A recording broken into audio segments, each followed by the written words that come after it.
Hi friends, life studies YouTube channel में आपका स्वागत है। मैं दिनेश तिवारी एक नया वीडियो लेकर आपके सामने आज उपस्थित हूं संधि का। और संधि हिंदी व्याकरण का सबसे महत्वपूर्ण भाग माना जाता है। जब भी हिंदी व्याकरण से क्वेश्चंस पूछे जाते हैं, अगर 40 या 50 क्वेश्चंस पूछे जाते हैं तो कम से कम इसमें 4 क्वेश्चन संधि के अवश्य पूछे जाते हैं। और लड़के जो होते हैं वह संधि को हिंदी व्याकरण का सबसे कठिन भाग मानते हैं। लेकिन आज हम आप लोगों को संधि पढ़ाने चल रहे हैं। अगर ध्यान से आप लोग हमारे अनुसार संधि को पढ़ लेंगे तो फिर यह बहुत ही सरल हो जाएगा और इसके बाद कभी नहीं भूलेगा। अगर आप लोग को स्वर और व्यंजन पता है, यानी अ से लेकर औ तक और क से लेकर ज्ञ तक पता है, और मुझे विश्वास है कि इतना तो सबको पता होगा, अ से लेकर औ तक, क से लेकर ज्ञ तक सबको पता होगा।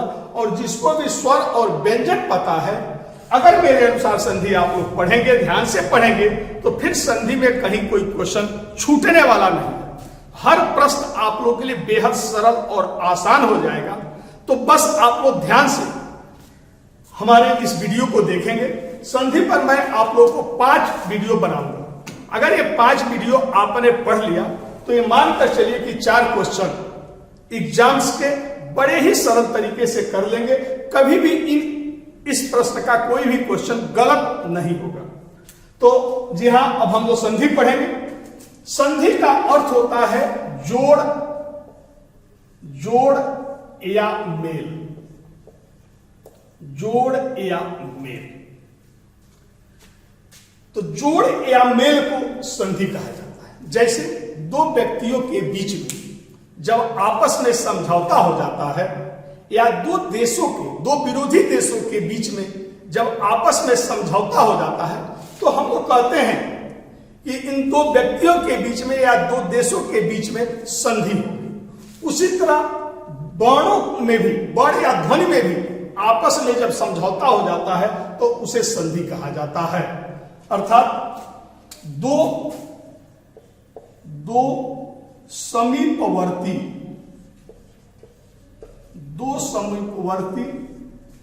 वर्णों, दो समीपवर्ती वर्णों या अक्षरों, वर्ण या अक्षरों के मेल से जो विकार उत्पन्न होता है, जो विकार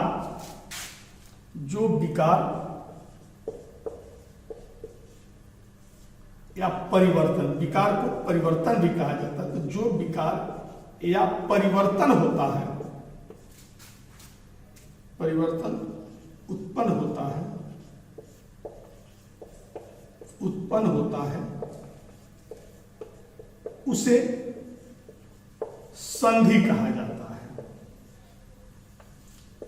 संधि कहा जाता है।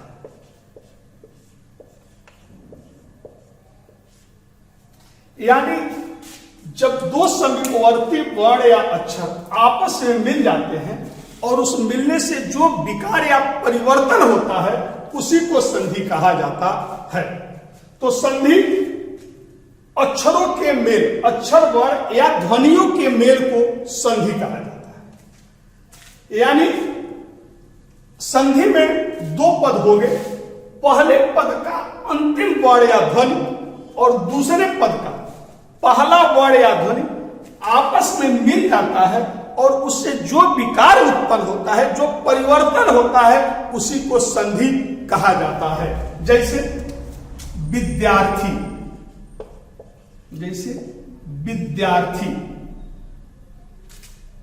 विद्यार्थी यानी जैसे विद्या धन अर्थी,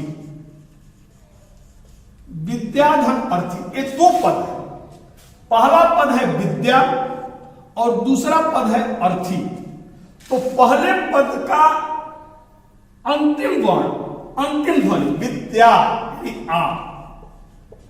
आ ध्वनि है, आ वर्ण, और दूसरे पद का पहला वर्ण यानी ओ जब आपस में मिल जाता है तो यहां पर विद्या में आ और अर्थी का ओ यानी आ प्लस ओ जब मिलता है तो आ बन जाता है, तो बन जाता है विद्यार्थी। विद्यार्थी यानी पहले पद का अंतिम वर्ण या ध्वनि और दूसरे पद का पहला वर्ण या ध्वनि आपस में मिल जाता है तो एक नया वर्ण आ बन गया, एक नया विकार उत्पन्न हुआ, आ हो गया।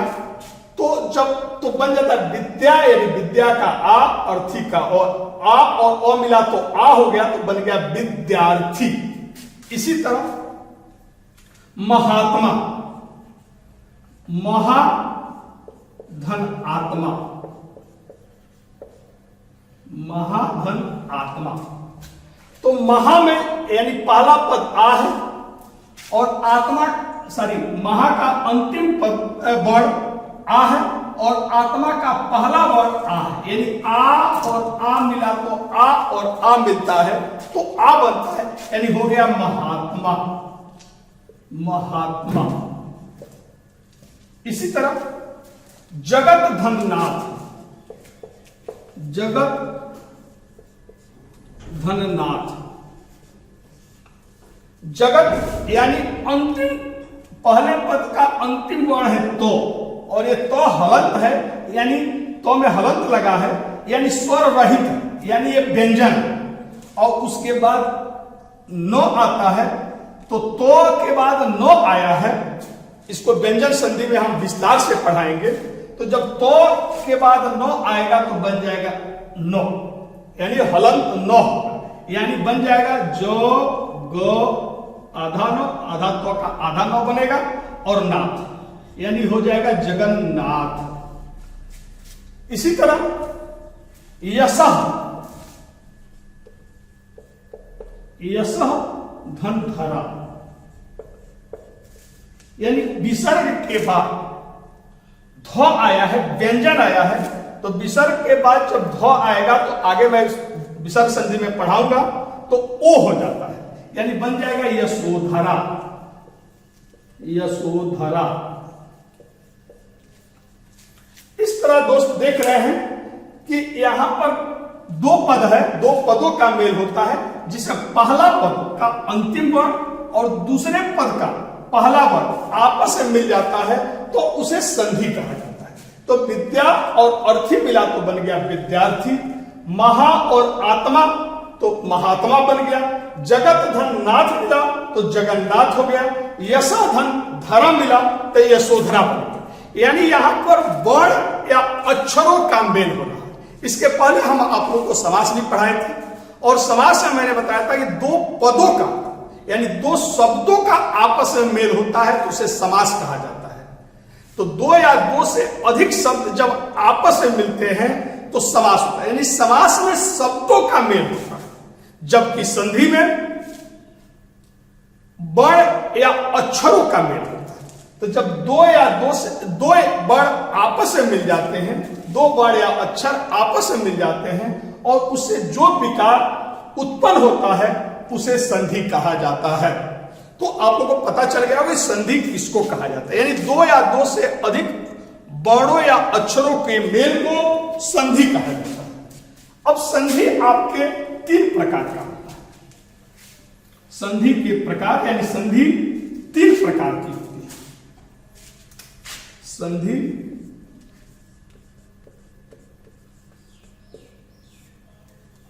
तीन प्रकार की होती है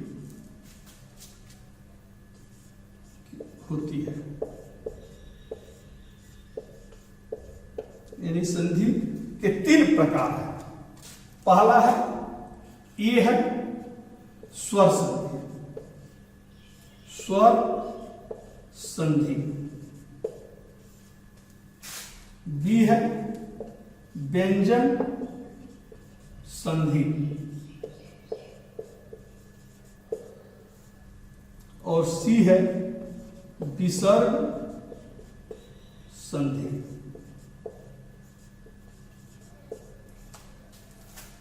तो इस तरह आप लोगों ने देखा कि संधि 3 प्रकार की होती है।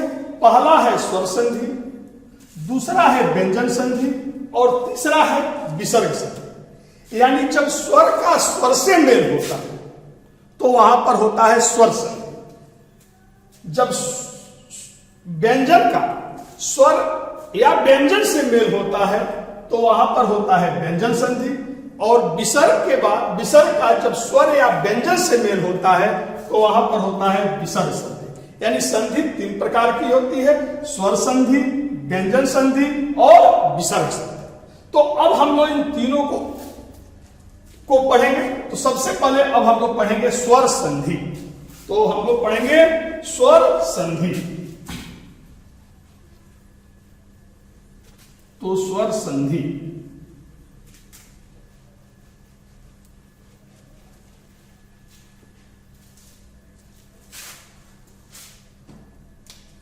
स्वर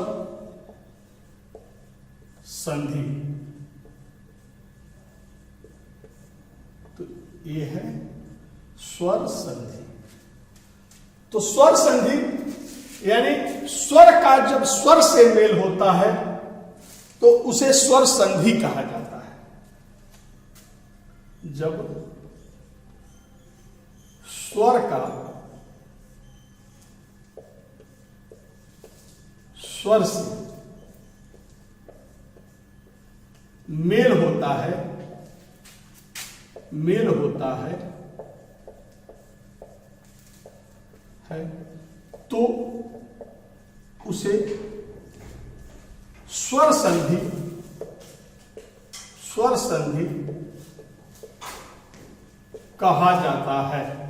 तो उसे स्वर संधि कहा जाता है।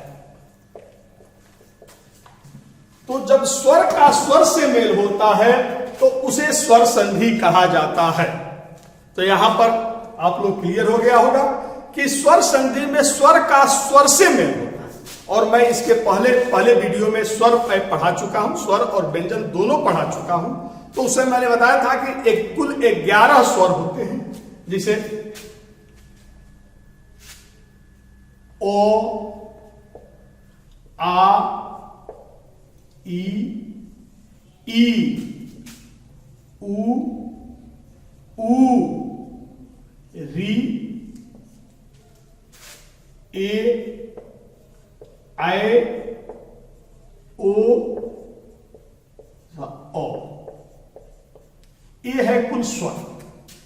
ओ, आ, ई, उ, री, ए, ऐ, ओ। यानी कुल स्वर कितने होते हैं? 11। तो एक स्वर का जब स्वर से मेल होता है तो उसे स्वर संधि कहा जाता है। यानी इसमें जब 2 पद होगा तो पहले पद का अंतिम ध्वनि स्वर होगा और दूसरे पद का पहला ध्वनि भी स्वर होगा।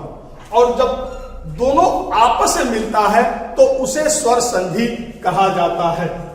तो यहां आप लोगों को स्वर संधि में कुछ दिक्कत नहीं आया होगा। यहां पर स्वर का स्वर से मेल, और जब स्वर का स्वर से मेल होता है तो उसे स्वर संधि कहा जाता है। जिसे हमने आप लोगों को बताया था विद्यार्थी। तो विद्यार्थी में स्वर का स्वर से मेल होता है। यानी इसमें है विद्या धन अर्थी। यानी पहले पद का अंतिम ध्वनि क्या है? आ है। और दूसरे पद का पहला ध्वनि या अक्षर ओ है। यानी यहां पर भी स्वर है और यहां पर भी स्वर है। यानी स्वर का स्वर से मेल हो रहा है तो विद्या का आ और अर्थी का ओ आपस में मिला तो आ हो गया, तो बन गया विद्या। और इसका और इस आ में मिल गया तो विद्या और अर्थी यानी हो गया विद्यार्थी। तो विद्यार्थी में स्वर का स्वर से मेल हुआ है। या इसी तरह मैंने बताया था महात्मा। यानी यहां पर भी स्वर का स्वर से मेल हो रहा है महाधन आत्मा। महा में आ यानी पहले पद का अंतिम वर्ण या ध्वनि आ है और दूसरे पद का पहला वर्ण या ध्वनि आ है। और जब आ का आ से मेल हुआ यानी स्वर का स्वर से मेल हुआ तो बन गया आ यानी बन गया महात्मा। महात्मा। तो इस तरह फ्रेंड्स आप देख रहे हैं कि स्वर का स्वर से मेल होता है और जब स्वर का स्वर से मेल होगा तो वहां पर बनेगा स्वर संधि। तो यहां पर स्वर संधि हो रहा है। स्वर संधि 5 प्रकार की होती है। स्वर संधि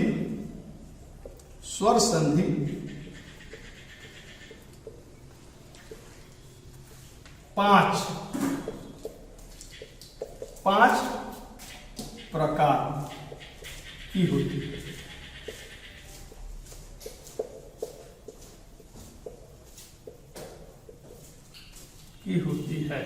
स्वर संधि 5 प्रकार की होती है। तो स्वर संधि के 5 भेद होते हैं। पहला है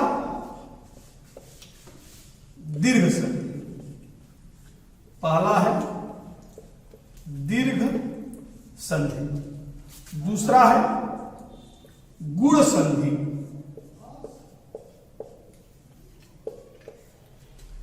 तीसरा है वृद्धि संधि। चौथा है यण संधि और 5वां है अयादि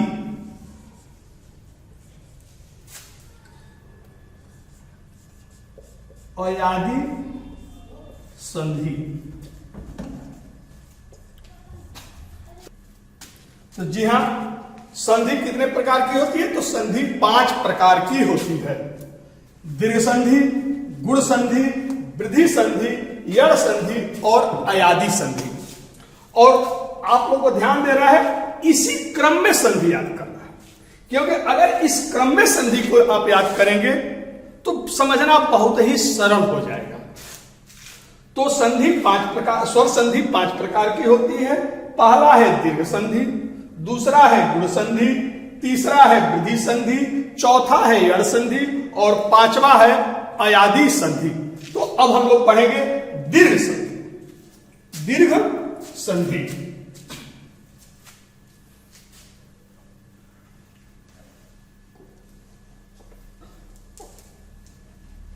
संधि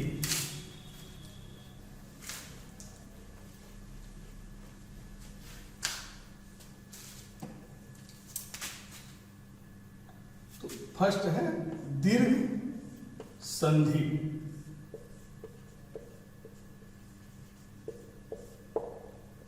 दीर्घ संधि, तो दीर्घ का मतलब होता है बड़ा, यानी जब समान वर्ण आते हैं तो उसका बड़ा हो जाता है, दीर्घ हो जाता है, उसे दीर्घ संधि कहा जाता है। दीर्घ संधि प्रायः संस्कृत से लिए गए और संस्कृत में दीर्घ संधि का सूत्र होता है अकह सवर्णे। अकह सवर्णे दीर्घ, अकह सवर्णे दीर्घ स्यात्। अकह सवर्णे दीर्घ स्यात् यानी अट प्रत्याहार का जब समान आता है तो उसका दीर्घ हो जाता है। और अट प्रत्याहार में आता है ओ, ई, उ और री। अट प्रत्याहार में आता है ओ, ई, उ तथा री। अब ओ इसका बड़ा भी यानी ओ या आ, ई या बड़ी ई, उ या बड़ा उ तथा री या बड़ा री। ओ, ई, उ और री और ली, छोटा ली या बड़ा ली का समान आएगा, यानी ओ या आ, ई या बड़ी ई, ऊ या बड़ा ऊ, री या बड़ा री, और ली या बड़ा ली। यानी ओ, ई, ऊ, री और ली के बाद समान वर्ण जब आएगा तो उसका दीर्घ हो जाता है। अक का प्रत्याहार का जब सवर्ण आता है, समान वर्ण आता है, तो उसका दीर्घ हो जाता है, बड़ा हो जाता है। यानी हो जाएगा आ, बड़ी ई, बड़ा ऊ, बड़ा ली तथा बड़ा ली। तो प्रत्याहार संस्कृत में 14 माहेश्वर सूत्र होते हैं और उसी माहेश्वर वयु, लिड़ी, यौंग, यौच, हैवरट, तो इस तरह संस्कृत में 14 माहेश्वर सूत्र होते हैं और उसी के आधार पर पूरा संस्कृत व्याकरण बना है। तो उसी के आधार पर प्रत्याहार बनाया जाता है। तो अट प्रत्याहार में आता ओ, ई, ऊ, री, ली, बड़ा या छोटा का जब समान आएगा, ओ, ई, ऊ, री, ली, बड़ा या छोटा, तो उसका दीर्घ हो जाएगा। यानी आ, बड़ी ई, बड़ा ऊ, बड़ा री, बड़ा ली। तो संस्कृत में तो यह सूत्र सही है, अका सवर्णे दीर्घ सह स्यात्। लेकिन यह सूत्र हिंदी में, हिंदी के संधि में सही नहीं है, क्योंकि हिंदी में ओ या आ के बाद ओ या आ आएगा तो आ होगा, ई या बड़ी ई के बाद ई या बड़ी ई आएगा तो बड़ी ई होगा, ऊ या बड़ा ऊ के बाद ऊ या बड़ा ऊ आएगा तो बड़ा ऊ होगा। लेकिन री के बाद री आएगा तो री ही होगा, क्योंकि ये आप लोगों को मैंने बताया था, ये आप लोगों का स्वर है, ये स्वर, कुल स्वर हिंदी में 11 होते हैं। स्वर में कहीं यहां पर बड़ा री शब्द का जिक्र नहीं, यहां पर हम लोग केवल री ही प्रयोग करते हैं। तो हिंदी के स्वर में बड़ा री नहीं होता। इसी तरह छोटा लिरी या बड़ा लिरी भी नहीं होता है। तो बड़ा री नहीं होता है, छोटा लिरी नहीं होता है, बड़ा लिरी नहीं होता, क्योंकि यहां पर हमने कहीं भी न बड़ा री लिखा है, न छोटा लिरी लिखा है, न बड़ा लिरी लिखा। ये तीनों वर्ण हिंदी में प्रयुक्त नहीं होते हैं। इन तीनों का हम लोग री से ही काम चला लेते हैं। तो हिंदी में री के बाद री आएगा तो बड़ा री नहीं होगा, री हो जाएगा, और लिरी का प्रयोग हिंदी में होता ही नहीं। यानी अका सवर्णे दीर्घ स स्यात् संस्कृत में तो सही है, लेकिन हिंदी में सही नहीं है। तो इस तरह जब समान वर्ण आता है तो उसका दीर्घ हो जाता है। यानी अगर हम इसको परिभाषा में लिखें, सरल परिभाषा के रूप में लिखें, तो हम कह सकते हैं कि जब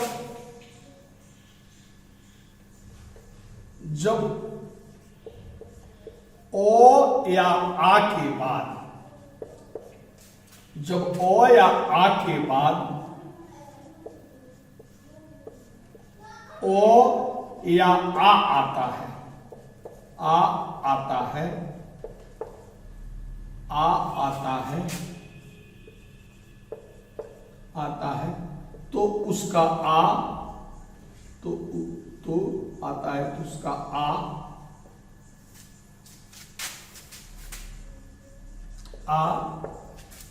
ई या बड़ी ई के बाद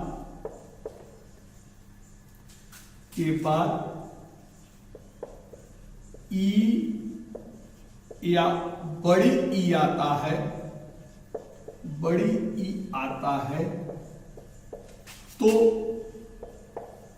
उसका बड़ा ऊ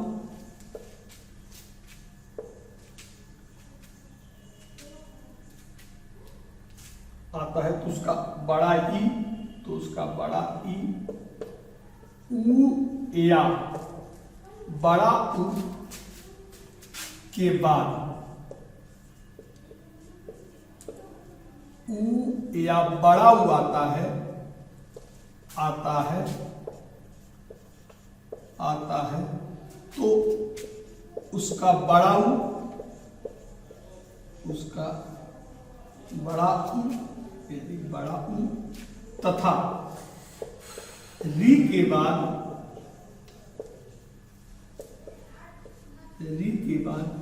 री आता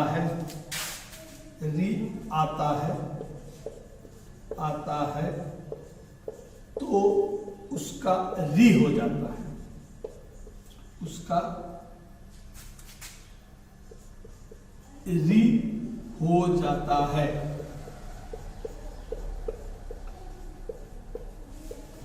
री हो जाता है, यानी ओ या आ के बाद ओ या आ होता है तो उसका आ, ई या बड़ी ई के बाद ई या बड़ी ई आता है तो उसका बड़ी ई, ऊ या बड़ा ऊ के बाद ऊ या बड़ा ऊ आता है तो उसका बड़ा ऊ, तथा री के बाद री आता है तो उसका री हो जाता है। तो री के बाद री आएगा तो उसका री हो जाता है, यानी हिंदी में मैंने पहले ही बता चुका हूं कि इसमें कहीं भी बड़ा री का प्रयोग नहीं किया गया है, यानी री के बाद री ही आएगा तो उसका री ही होगा। तो ये हुआ कि जब समान वर्ण है, यानी ओ आ के बाद देख रहे हैं समान वर्ण ओ या आ आया तो उसका आ हो गया, यानी दीर्घ हो गया। ई या बड़ी ई के बाद समान वर्ण ई या बड़ी ई आया तो उसका दीर्घ हो गया, यानी बड़ी ई हो गया। ऊ या बड़ा ऊ के बाद समान वर्ण यानी ऊ या बड़ा ऊ आया तो उसका भी दीर्घ हो गया, बड़ा ऊ। तथा री के बाद री आया तो चूंकि इसमें दीर्घ नहीं होता है, री ही होता है, तो री के बाद री आता है तो उसका री हो जाता है। यानी कि ओ या आ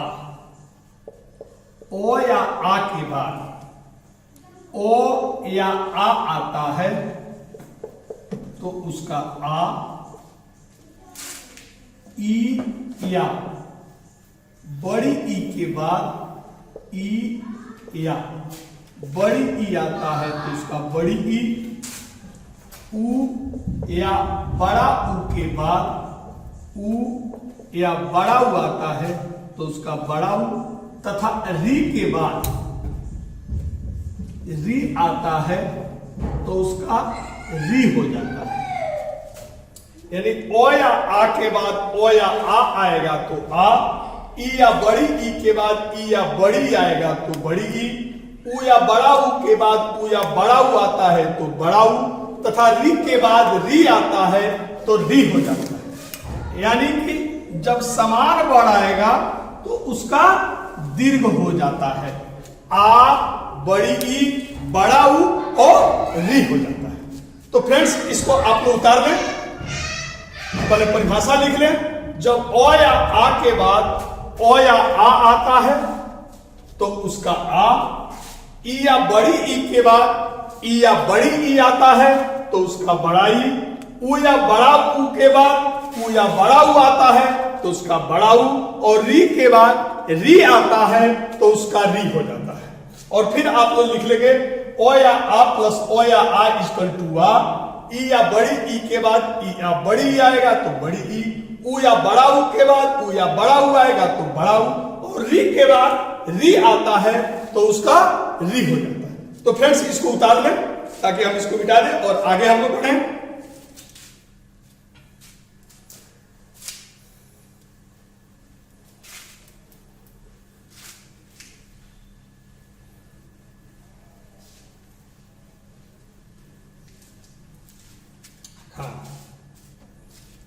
तो हम लोग देखें कि ओ या आ के बाद ओ या आ आता है तो उसका क्या हो जाता है, आ।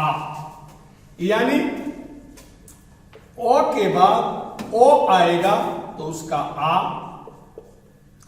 ओ के बाद यदि आ आता है तो भी उसका आ के बाद यदि ओ आता है तो भी आ, और आ के बाद आ आता है तो भी उसका आ हो जाता है।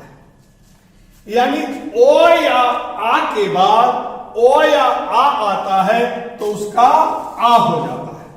तो अब हम लोग पढ़ेंगे इसको, ओ या आ के बाद आता है तो कैसे आ हो जाता है।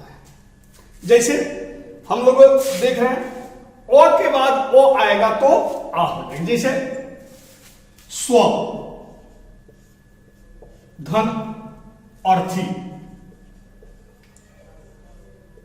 तो हम लोग देखेंगे स्व के बाद क्या आया, अर्थी, यानी स्व में आ गया ओ और अर्थी के बाद से आ गया ओ, यानी पहले पद का अंतिम वर्ण या ध्वनि ओ है और दूसरे पद का पहला जो ध्वनि है ओ है, और ओ के बाद ओ आएगा, ओ के बाद ओ आएगा,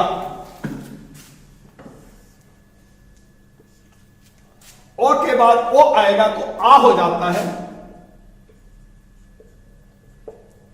यानी स्वधन अर्थी, तो ओ स्व का ओ, अर्थी का ओ, यानी आ हो जाएगा। तो स्व इसी ओ में ओ मिल गया तो आ हो गया, और थी मिल गया तो बन गया स्वार्थी।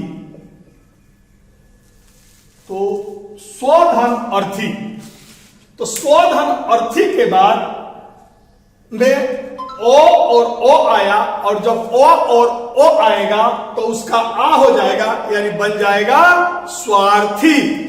तो बहुत आसान है, समान वर्ण जब आता है स्वर दीर्घ संधि में तो उसका दीर्घ हो जाता है, बड़ा हो जाता है। तो ओ या आ के बाद ओ या आ आता है तो आ हो जाता है। इसी तरह ओ के बाद ओ आया तो उसका आ हो गया, या इसी तरह देव धन अर्चन, देव धन अर्चन, तो देव में भी ओ है और अर्चन में भी ओ है। तो जब ओ के बाद ओ आया तो यहां भी हो गया आ, यानी क्या बनेगा, देवार्चन, देवार्चन। तो देव के बाद अर्चन आया तो बन गया देवार्चन, या वीरधन अंगना,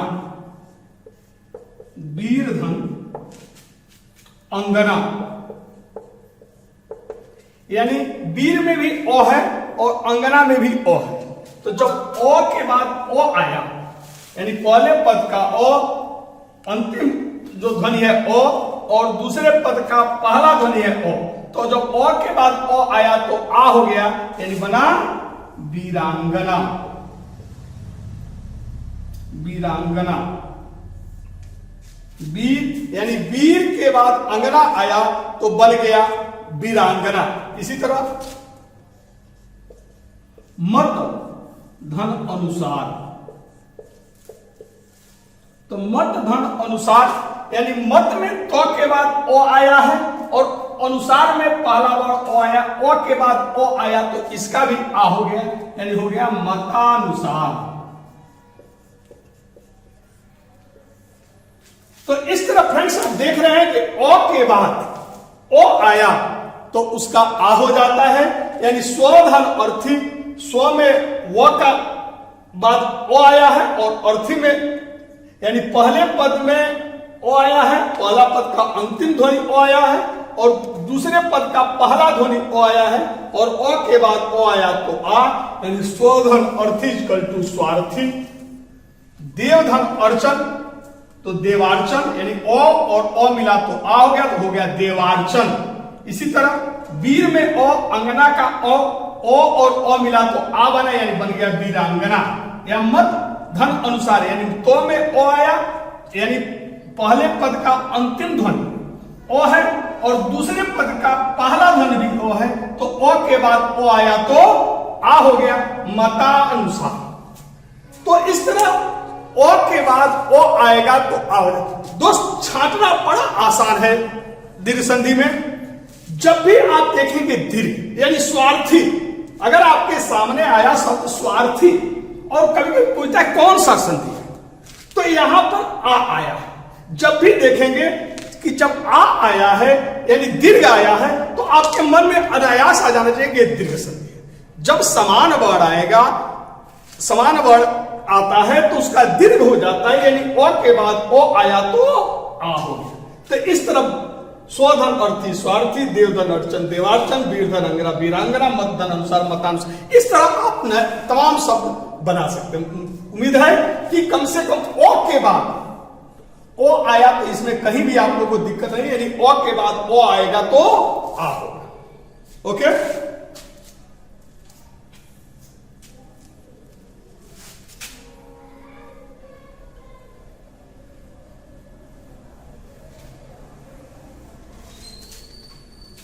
अब इसी तरह ओ के बाद आ आएगा तो उसका भी आ हो जाता है, यानी ओ के बाद आ आया तो उसका भी आ हो जाएगा। जैसे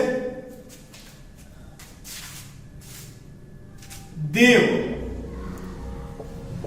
देवधन आलय, तो देवधन आलय तो हो जाएगा इसका देवालय, देवालय। यहां पर देव में यानी पहले पद का अंतिम ध्वनि ओ है और दूसरे पद का पहला ध्वनि आ है, यानी ओ के बाद आ आया। यहां पर आपने देखा ओ के बाद आ आया तो उसका दीर्घ हुआ, यानी आ हो गया, यानी देव में ओ और आलय का आ, ओ और आ मिला तो इसका भी हो जाता है आ। तो देव में ओ, आलय का आ, दोनों मिला तो आ हुआ, यानी देव आ, इसका ओ को आ कहे तो देवा आलय। तो देवधन आलय इक्वल टू देवालय, यानी पहले वर्ण का ओ और दूसरे वर्ण का आ मिला तो बन गया आ। इसी तरह राम धन आश्रय, राम धन आश्रय, तो राम में भी ओ आया है, आश्रय में आ आया है, यानी पहला पद का अंतिम वर्ण ओ और दूसरे पद का पहला वर्ण आ, यानी ओ और आ मिला तो आपस में बन गया आ। तो राम धन आश्रय तो बन गया राम आश्रय, राम आश्रय। इसी तरह हिम, हिम धन आलय, हिम धन आलय, तो हिम में ओ है, आलय में आ है, तो ओ और आ मिला तो आ बन गया, यानी बन गया हिमालय। इसी तरह देव धन आगमन, देव धन आगमन तो बन गया देवागमन, यानी देव में ओ है और आगमन का पहला पद आ है, यानी ओ और आ मिला तो आ हो गया, तो देवागमन। तो इस तरह आप देख रहे हैं ओ के बाद आ आता है तो उसका भी आ हो जाता है।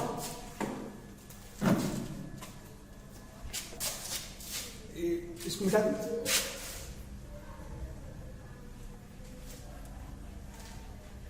बोर्ड छोटा पड़ रहा है। अब इसी तरह देख रहे हैं कि आ के बाद ओ आता है तो इसका भी आ हो जाता है। तो आ के बाद ओ आएगा तो इसका भी आ हो जाता है। जैसे जैसे रेखा, रेखा धन अंश, रेखा धन अंश, तो रेखा धन अंश, तो रेखा में आ आया है और अंश में ओ आया है, यानी रेखा का यानी पहले पद का अंतिम वर्ण या ध्वनि आ है और दूसरे पद का पहला वर्ण या ध्वनि ओ है। तो आ के बाद ओ आया है और यहां पर मैंने बताया था कि आ के बाद ओ आएगा तो आ हो जाएगा, यानी इसका भी आ हो जाएगा। तो रेखा धन अंश तो हो जाएगा रेखांश।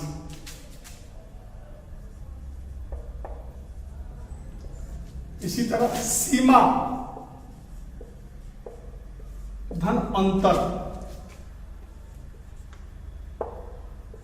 अंतर, तो सीमा में भी आ आया है, अंतर में ओ आया है तो बन गया सीमांतर,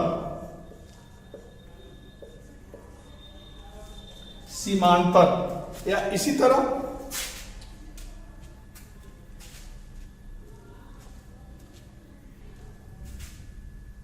इसी तरह महा धन अवलंबन, अवलंबन, महाधन अवलंबन का हो जाएगा महावलंबन, महावलंबन, महाधन अवलंबन बराबर महाअवलंबन, महा इसी तरह महाधन अमात्य,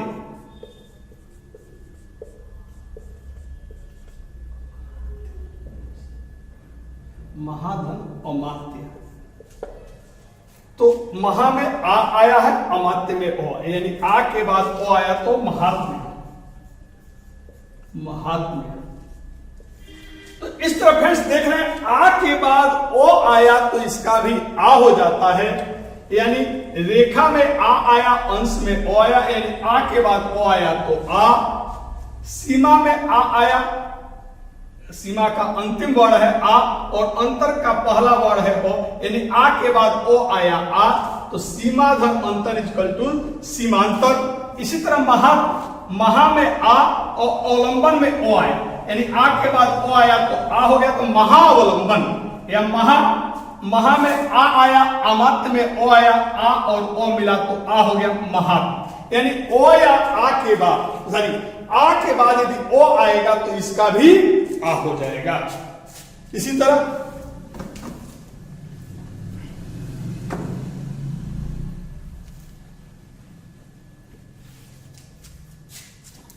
आ के बाद यदि आ आएगा तो इसका भी आ हो जाएगा, यानी कि जैसे देखा आ के बाद आ आया तो इसका भी आ हो जाएगा। जैसे वार्ता धन आलाप, वार्ता धन आलाप, तो वार्ता में यहां पर आया है आ, और आलाप में आया है आ, यानी पहला पद का अंतिम वर्ण आया है और दूसरे पद का पहला वर्ण भी आया, और आ के बाद आ आएगा तो उसका आ हो जाता है। तो वार्ता आलाप, यानी आ और आ मिला तो एक आ हो गया, यानी वार्ता, वार्ता आलाप, तो वार्ता धन आलाप बराबर वार्तालाप। इसी तरह महाधन आत्मा, महाधन आत्मा तो हो जाएगा महात्मा, महात्मा, यानी महा में आया है आ और आत्मा में भी आया है आ और आ मिला तो आ हो गया, यानी हो गया महात्मा। इसी तरह राजा धन आश्रय, यानी राजा में आया आ और आश्रय में आया आ, यानी आ के बाद आ आया तो बन गया आ या आ, यानी हो गया राजाश्रय। इसी तरह विद्या धन आलय,